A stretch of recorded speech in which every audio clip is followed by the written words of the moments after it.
Mission Impossible is a series that has never had what you'd call a traditional screenwriting process. Tom Cruise and his regular writer director collaborator, Christopher McQuarrie, tend to build these movies as they go, often writing and rewriting the film as they enter production. But Final Reckoning pushed even that expected chaos to the limit. On top of pandemic delays and the production headaches, the earlier Dead Reckoning Part 1 landed to a softer than expected audience response.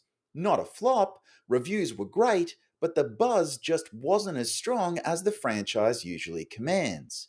Still, when Final Reckoning was gearing up, two things were locked in. One, a giant underwater submarine exploration sequence, and two, the most spectacular aerial biplane stunts ever filmed. In the final movie, these two sequences are stunning. But outside those sequences, viewers saw too much exposition, too few classic team driven heists, and even the controversial death of franchise mainstay Ving Rhames. Several plot threads from the previous installment were simply abandoned, and we sat through scene after scene of Ethan re explaining the plot to government officials. Now, here's the challenge: I don't do fan rewrites. I ask whether the film could be improved if the rewrite happened a few days before cameras started rolling. I have to use the same cast, locations, and core set pieces. We're jumping in surgically before the shoot, not after, and we can't solve problems by ballooning the budget, only by tweaking structure with established screenwriting theory and character work. So, can I do all that this time?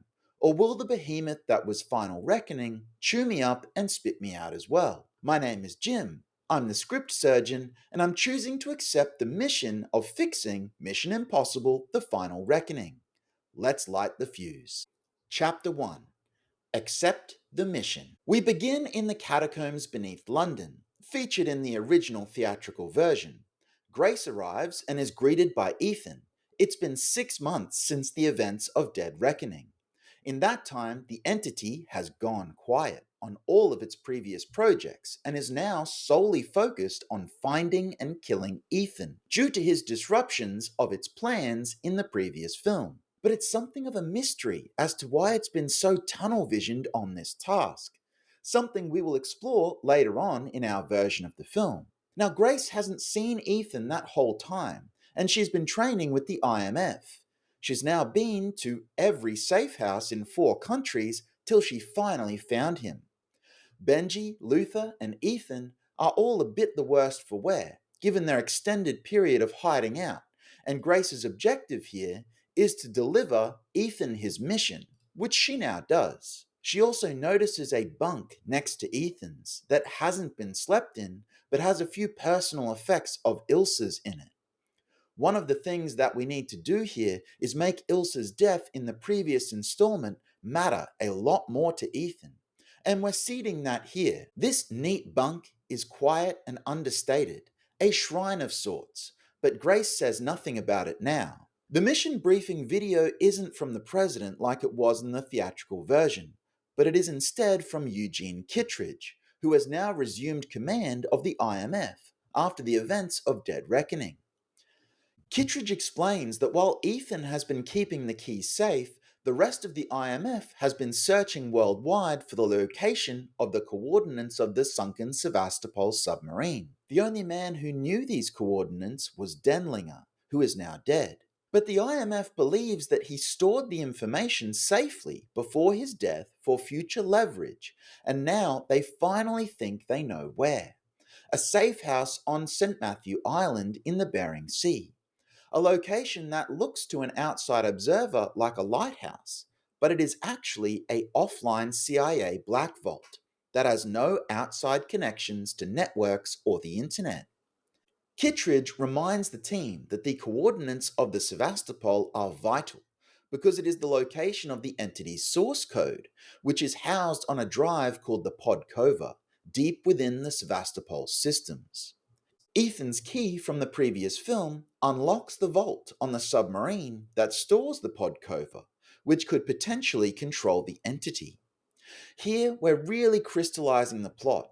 Ethan and his team have to get to the CIA Black Vault, find the coordinates, then travel to the sunken Sevastopol and retrieve the Podkova unit. Only then will they have a chance of destroying the entity. Now, if you're a keen plot mechanist, you'll notice that there's a bit of a problem with the logic of that plan. But don't worry, that's actually going to become a plot point for us a little later on. The mission briefing ends with a warning that Grace was almost certainly being tracked by Gabriel, who has also stopped at nothing to find Ethan after the events of Dead Reckoning, so that Gabriel can kill Ethan as penance for Gabriel's failure during that film. Kittredge's message ends by stating that Ethan should enact Ghost Protocol immediately, trust no one, and get out now.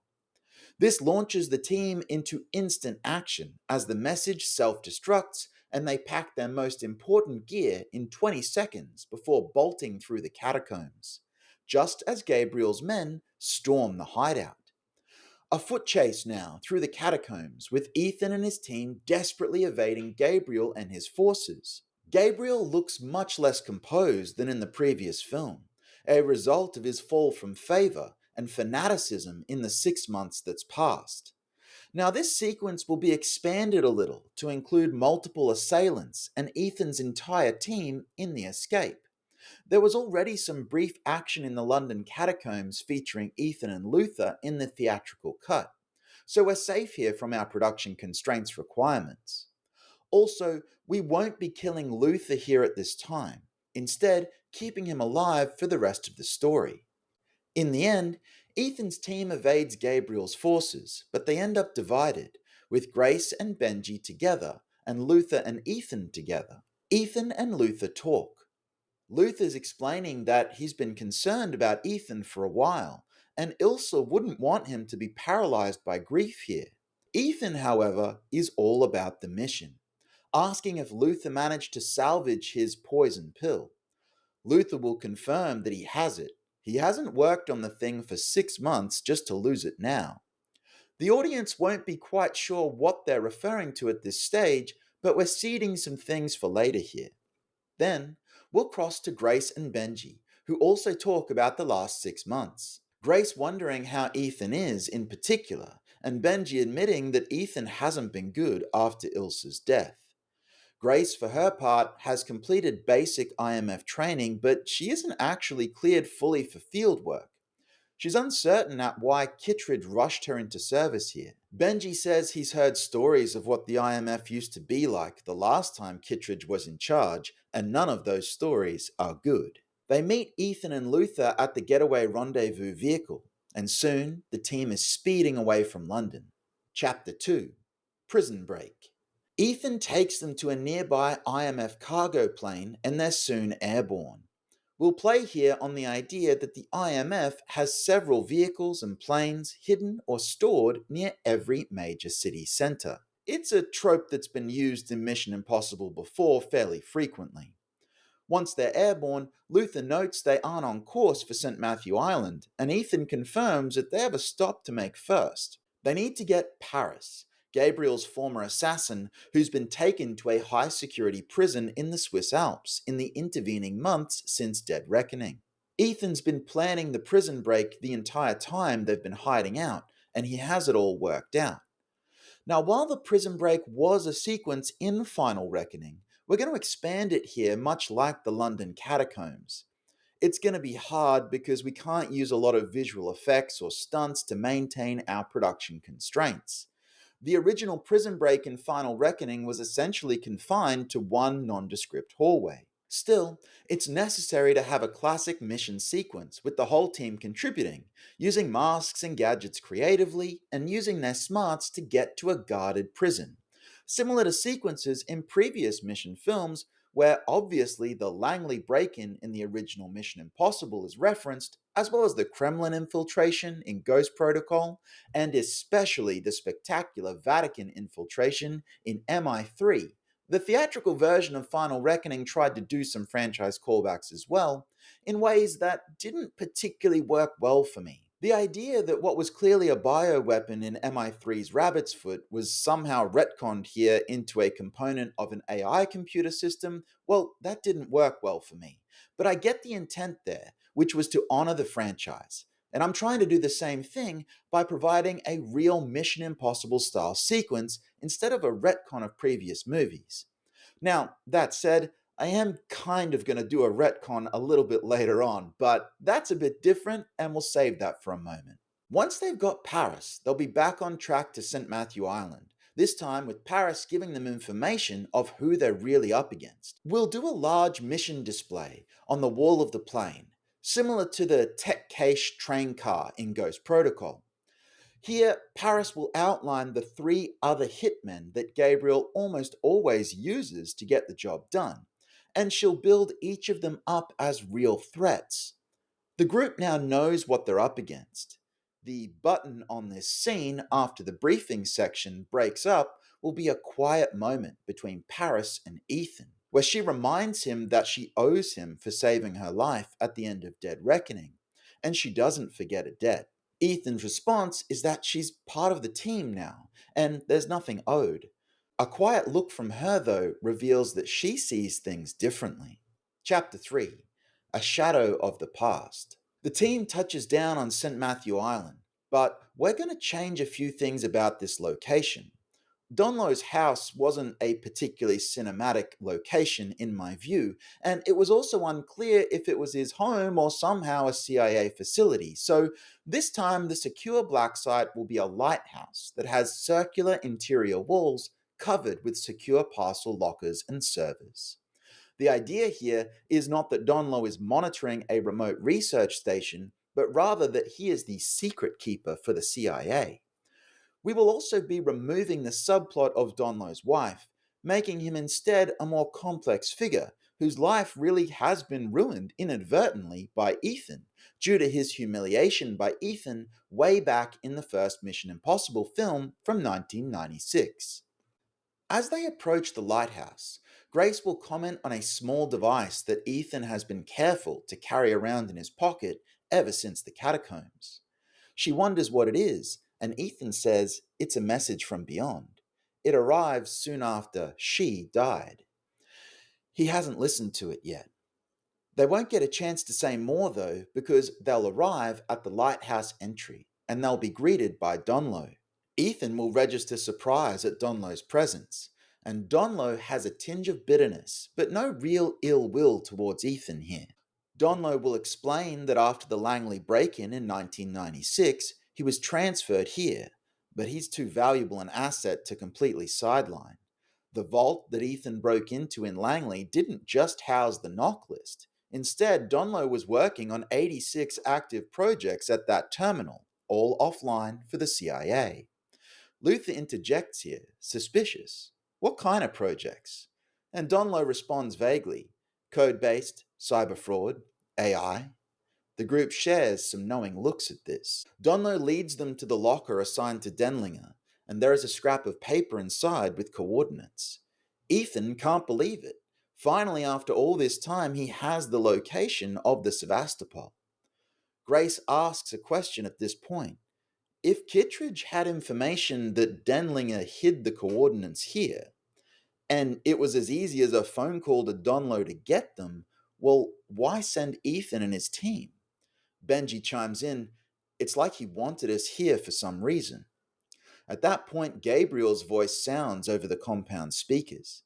It's almost like Kittredge lured you here, used you to gain access to the facility so that I could come in behind you, kill you, and deliver the coordinates to the entity to restore its faith in me. In that moment, Kittredge is revealed as a traitor and an agent of the entity, and Gabriel's plan to chase Ethan here springs into action. A shootout now in the lighthouse, with Ethan taking the time to memorize the coordinates and then burn the scrap of paper with his lighter. In the end, Donlow torched the facility. I've always hated it here anyway. And the group escapes onto snowmobiles for a brief chase across the ice flats. There was a sledding scene in the original Final Reckoning, but it wasn't a major stunt sequence, so the sequence here will have to remain relatively small and will rely on some gunplay with skillful driving and epic landscapes of drone shots for impact. The group eventually drives their snowmobiles onto the open cargo plane ramp as Paris takes off because she waited for them to complete the mission. Chapter 4: Ethan and the Entity.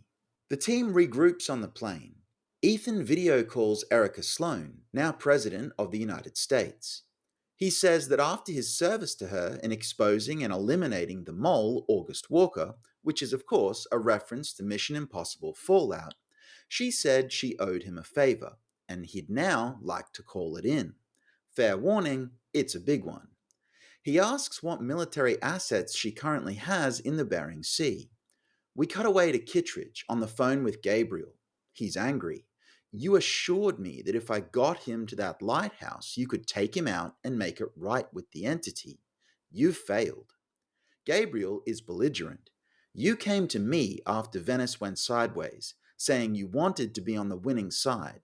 Don't lose faith now. Even when Hunt gets the Podkova, he can't do anything until he links it to a networked Cray Radian. Back in the plane, Grace asks, "What's a Cray Radian?" Luther replies that it's the most powerful supercomputer on the planet and the only hardware strong enough to control the entity. Benji adds, or destroy it. Luther explains that he's built a program to do just that, his poison pill. To work, it needs two things: the entity's source code from the Sevastopol, which will be housed on a drive known as the Podkova, and access to a Cray Radian supercomputer. There are only 3 of those in the world, and the nearest one is in Iceland. If they fail, either Gabriel will seize control of the entity, or the entity itself will be free to destabilize every government unchecked. Now, if that sounds like a lot of setup, it's nothing compared to the theatrical version. With layered visuals and graphics behind Luther and Benji, the exposition here should be clear. Iceland also gives us a more cinematic and isolated finale location than South Africa, while still matching the plates from the theatrical version. That keeps us within production limits. Next, Donlo asks to speak with Ethan in the cockpit, where Ethan is about to relieve Paris. Donlo admits his encounter with Ethan back in '96 changed him. He was impressed by Ethan's infiltration, yet devastated by his own failure. So he studied Ethan and built a psychological profile of Ethan's mode of operation. He later developed AI defense systems for the CIA, but they were too predictable for field use. The AI's purpose was to destabilize foreign governments through misinformation, to push them back to the Stone Age. But when Donlo uploaded Ethan's psych profile into it, the system finally worked, and it even exceeded its mission parameters. Denlinger took over and field tested it by secretly feeding it to the Russian submarine, the Sevastopol. They intended to pull the AI out later without Russia ever knowing, but the system again exceeded its parameters. The Sevastopol disaster followed, and the CIA lost control. The AI escaped into the Russian military network, then cyberspace, and it became the Entity. Donlo concludes that Ethan's tactics work against the Entity because the Entity is me. Ethan finishes the thought for him. This ties together Donlo, Denlinger, and the coordinates. It links back to the first ever Mission Impossible film, and it reframes the Entity as the anti-Ethan, making him the only one who can destroy it. It also explains why the Entity has gone into a holding pattern. Its entire focus now is on killing Ethan Hunt, because of the threat that Ethan represents to it. Ethan forgives Donlo and tells him to reveal the truth to the team, when the time is right. The sequence ends with Ethan farewelling his team as he prepares for a skydive. Grace tells him, "Don't wait too long," referring here to Ilsa's message. We also crystallize Grace's function here. She's not another pseudo love interest, but she's a partner with potential for those threads to grow more organically later on. We've got to honor Ilsa by keeping Ethan emotionally focused on her. Ethan loads Ilsa's message into his helmet and jumps. At sunset, He falls through the air in silence, finally playing Ilsa's recording as he drifts towards the ocean. She says she knew this day would come, that while they never had their moment, she loved him and wouldn't change a thing. She knows he tried his best, and now it's his job to finish the mission and live on for her. The message ends. Ethan's resolve hardens. He cuts his chute and dives into the sea as a massive US submarine surfaces beside him. He swims toward it, finding closure for Iltha's death and emotional momentum for the second half of the movie. Chapter 5: The Sevastopol. From here, we'll stay with Ethan as he boards the Travis Trammell submarine, arranged to pick him up in the ocean by President Sloan. And Ethan will meet similar characters to the theatrical version here. However, we'll skip the assassination attempt and shorten this preparation sequence a bit to get to the actual Sevastopol exploration faster. Like in the theatrical, the US submarine will be being pursued by a foreign submarine. This time, Ethan will deduce that the entity has infiltrated the Russian military network completely, particularly because this is where it originated, and so it has had more time to gestate there. The entity likely doesn't know Ethan is here on this particular US sub, but it's giving orders to all Russian military assets to disrupt US operations. Travis Trammell's submarine commander will confirm that there has been an unusual amount of Russian aggression in the past months, which would correlate with Ethan's theory. From there, the sub-exploration will happen, much as it did in the theatrical, with Ethan securing the Podkova module.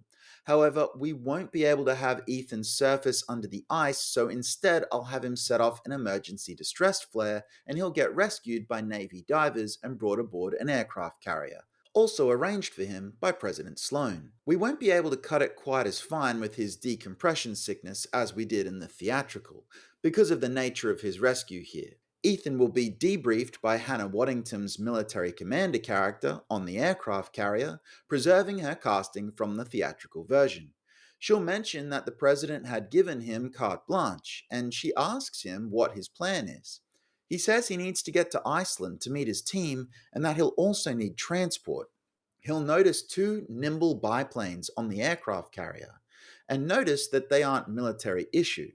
She'll scoff there and say that they're part of the analog protocols that the government put in place as contingencies against the entity. But their presence on this huge aircraft carrier has been all but useless so far. Ethan states that he might have a use for them, and then we'll cut. Chapter 6: The Strategy Revealed. Ethan's team arrives at the Iceland facility, a giant underground mountain bunker based on the South Africa sets from the original, expanded and combined with the warehouse-style offices from the Mount Weather location in the theatrical. As the team approaches the steel doors, a voice over the speakers says, "That's far enough." After a tense exchange, they're allowed entry. The voice belongs to Nick Offerman's colonel, who explains that he had fair warning from Kittredge not to let them in, then a counter-order from President Sloan to admit them. He has 30 soldiers and a couple of tech geeks running that waste of space Cray Radian. The colonel reveals that mere hours ago, seemingly just after Ethan secured the Podkova, the entity issued a $1 billion bounty on each of them. Worse, the entity also listed this facility as a likely location to find these bounties. The colonel's forces have prepared for a siege. The steel doors slam shut as he warns that satellite feeds now show 50 hostiles inbound, with a second wave behind them. Luther and Benji rush to prep Luther's poison pill on the Cray. Without Ethan and the Podkova, though, this is all useless. Donlow tells the group, "I need to tell you something," setting up his full revelation for them as we cut away. We return to Ethan in the cargo bay of a C-130 cargo plane, the two biplanes strapped inside. The Podkova is clipped to his belt. In the cockpit, he exchanges a few words with the pilot, then contacts his team by digital tablet. This becomes his rallying speech. Whether they've been with him for 30 years, Luther, 15, Benji, 6 months, Grace, or 2 days, Paris, they are his team, and he's with them to the end. He reminds them to be ready when he arrives because he'll be coming in hot. Just then, loud thunks hit the roof, metal groans, and the cabin begins to depressurize. Ethan scrambles for oxygen and tries to save the pilot, but the cockpit glass blows in and kills the pilot. The plane lurches out of control. Ethan races back, opens the cargo ramp, and jumps into one of the biplanes. Gabriel and his forces have cut their way inside with plasma torches. Now, to preserve production limits, we're going to stay in Ethan's POV and cut to Benji and Luther watching a satellite feed of all this occurring. They see Gabriel's men transfer mid-air from another aircraft by cable line, boarding Ethan's C-130. We don't actually show the stunt externally, only fragments from Benji's shaky satellite view and Ethan's interiors. This keeps scale without breaking constraints. Ethan drops his biplane out of the cargo bay, and Gabriel follows quickly in the other one. Both men desperately fight to start their engines before hitting the ground. They succeed, but Ethan pulls ahead. Over the radio, Gabriel taunts, "It's an hour and a half to the facility, Ethan. Think you can stay ahead that long?" Ethan grimly pushes forward as we cut away. Chapter 7. The Final Reckoning. Back at the facility, the group is prepping for the incoming assault.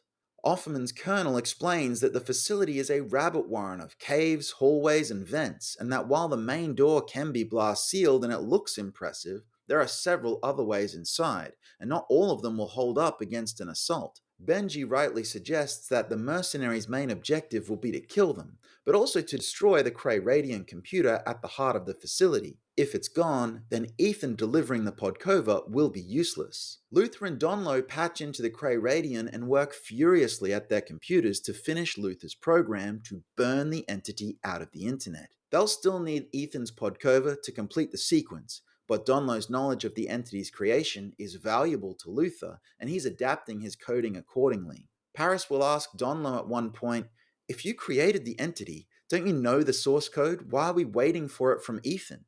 And Donlow will respond, "I built the entity over 6 years, and its source code is compiled of 2 million lines of code, so no, I don't know it off by heart," which will help to keep our plot tight. So with Donlow and Luther occupied at the center of the facility, it will be up to the rest of the team to defend against the assault. Grace posits that they won't have a chance in a straight-up military-style defense. They'll have to be creative, make them look left while the team goes right.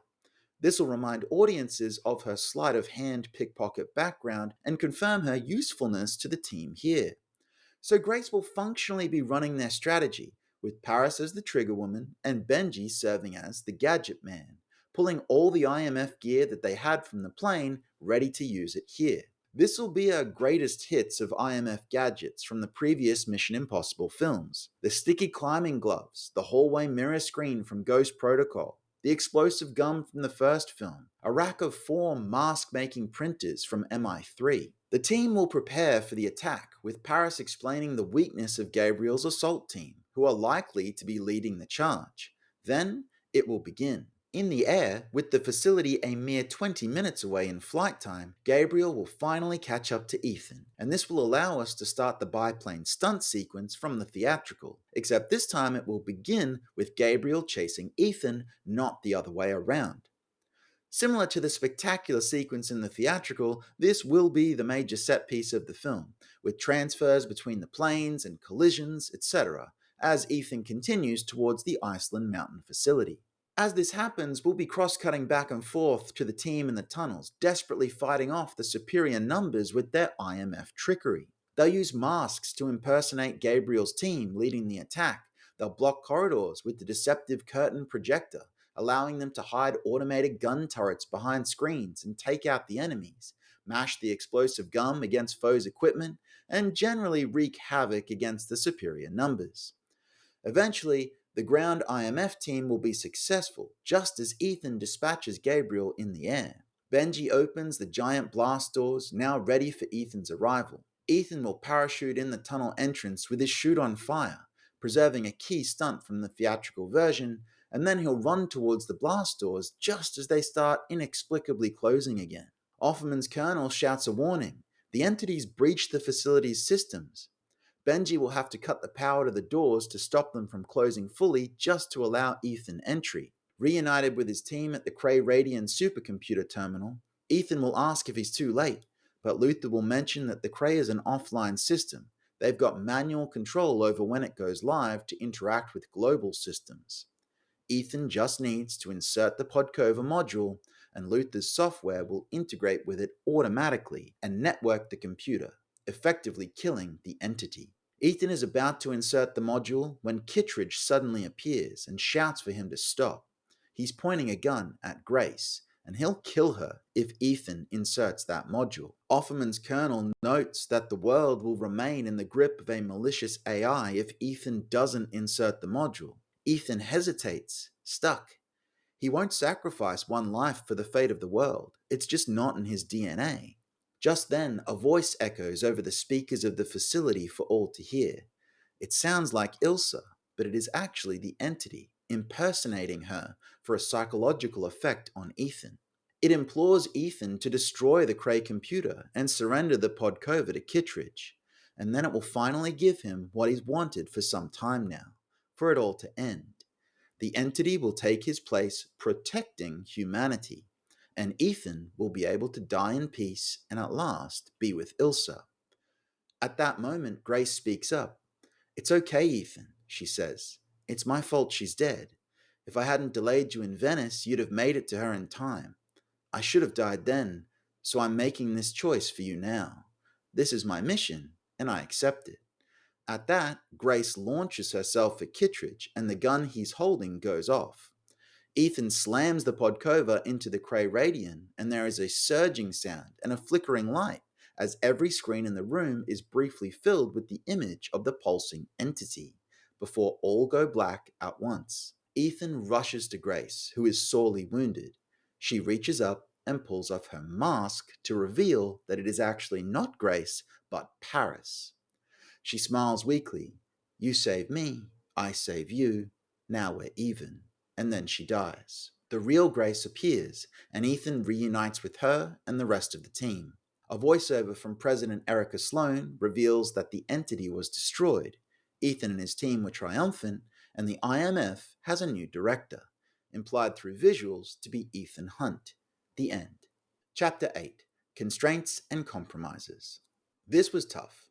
Let's look at where I differed from the theatrical and why I made those changes. Firstly, I made the decision not to give Luther a vague terminal illness and then kill him in a bomb diffusion sequence early in the film. This has both pros and cons, though. In the theatrical version, this serves some real story purposes, which are to give Luther a meaningful contribution to the plot and attempt to meaningfully pay off his 30-year history with the franchise. As he says himself in the film, what's he going to do? Retire and go fishing? The problems with this, though, are that Ethan never really gets to process Luther's death on screen in a meaningful way. And we already had Ilsa's death from the previous film that he also hasn't processed in a meaningful way. It also robs the audience of banter that can take place between Luther and Benji throughout the remainder of the film, which is a hallmark of the franchise. And so, for all those reasons, I didn't kill Luther. However, I also recognize this is not a slam dunk in terms of a choice. We do lose a little by not doing this. Next, I've completely removed the characters of Briggs and Dagger. I liked them in Dead Reckoning, but I simply did not have a good place for them other than one more antagonist for Briggs and one other team member for Dagger. I also wasn't wild about the reveal in the theatrical that Briggs was Jim Phelps' son, but that's a personal thing. This movie already has plenty of antagonists, and it also has plenty of team members, so we needed to trim some fat here, and these two characters were casualties of that. Donlow's wife also disappeared from my version of the plot. This was done to make Ethan's treatment of Donlow way back in the first Mission Impossible something that really resonates across time. If Donlow has some bitterness and has had a hard time of it, it makes him a more interesting addition, and it also meshes with my read here where he is more involved with the creation of the entity as the anti-Ethan. And ultimately, I really think that's the part of my rewrite here that excited me the most. I felt it was a more organic and character-based way to tie back to previous franchise entries, rather than the retconning of the rabbit's foot into an entity component, which is what the theatrical did.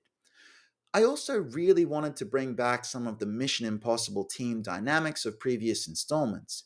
The redone prison break sequence and the mountain based gadget filled finale serve that purpose. But anytime I do one of these rewrites, it's always give and take. When you're preserving original production constraints, you don't have the luxury of simply doing whatever you want and making a whole new movie. The question instead is, by making these changes, would that theatrical version be substantially improved?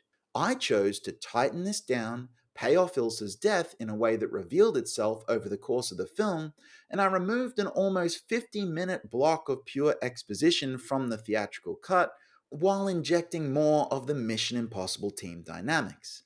I also tried to preserve two of these awesome show stopping sequences, which are, of course, the biplane scene and the submarine exploration. So I ask you to let me know in the comments, was it mission accomplished or not? If you're liking these rewrites, be sure to leave a comment below to let me know. I also have a new rewrite dropping here each month, so be sure to subscribe to join the conversation. And I'll see you next time for some more script surgery.